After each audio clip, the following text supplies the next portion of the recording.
Incomes in the UK are falling at the fastest rate in almost 70 years. Prime Minister Johnson is helping in an unusual but untargeted way, and the war in Ukraine complicates the situation. On their island in Western Europe, the British can watch the war in Ukraine with a little more calm than Europeans on the continent, but they should also feel it, at least in their wallets. Just hours after the start of the Russian invasion, Boris Johnson's government assured the population that it would try to cushion increases in oil and gas prices. It would be the second time in a few weeks. There is a reason for the quick attempt to calm things down.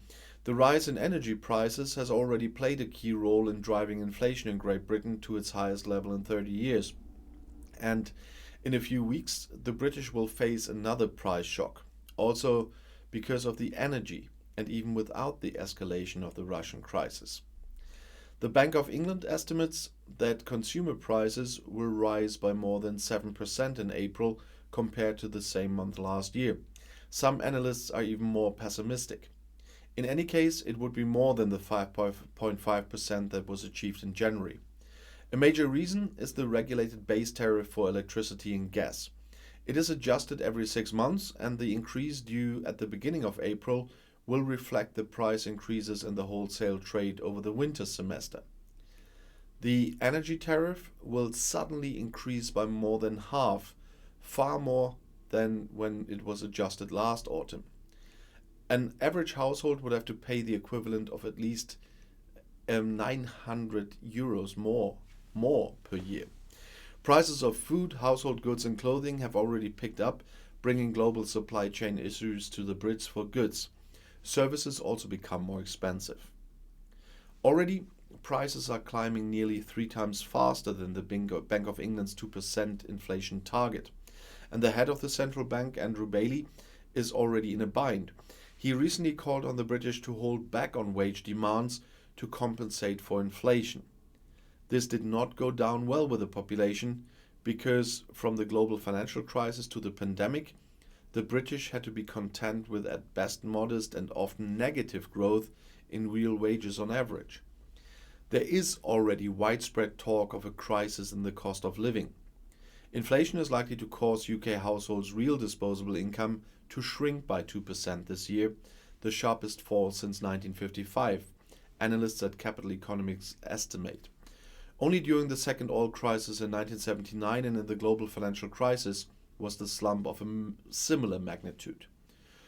Overall, disposable income will shrink by £80 billion by the end of 2023, according to Capital Economics.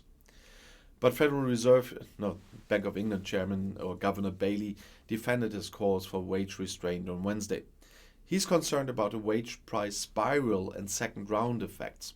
If temporary effects such as higher energy prices result in higher wages, which in turn tempt companies to raise prices, the rise in price levels will be cemented. The Ukraine crisis could add to the external shock at the beginning of the chain, Bailey told a parliamentary committee. And workers have bargaining power. The unemployment rate is just 4.1%. Johnson's government is contributing to declining incomes. In April, social security contributions and income taxes will be increased, and the VAT in the catering and hotel industry, which has been reduced due to corona, will climb back to its old level. Johnson is therefore trying to at least alleviate the rising energy costs, and that in an unusual way. All households can postpone part of the energy bill until 2023 in order to better distribute the burden.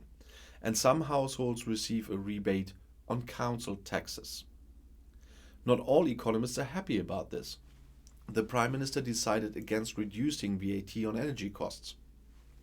He once held out the prospect of this as an important Brexit advantage, but it relieves large energy consumers and thus wealthier households more. However, a large number of Britons also benefit from the tax break, but because of the division of tax brackets of all things, more than 600,000 of the poorest households in England do not, as Thorsten Bell, head of the Resolution Foundation think tank, argues. It's a disaster for them, he says. Over the course of 2023, when the temporary effects wear off, inflation should fall back close to the 2% target as expected by the Bank of England. Until then, it's important to maintain the balance. Since December, the central bank has raised the key interest rate from 0.1 to 0.5%. An increase of up to 2% is expected on the markets in the current years. However, key interest rates have no influence on energy prices. This is the most challenging time for monetary policy in 30 years, said Deputy Governor Ben Broadbent. And I'll see you in my next video. Bis gleich.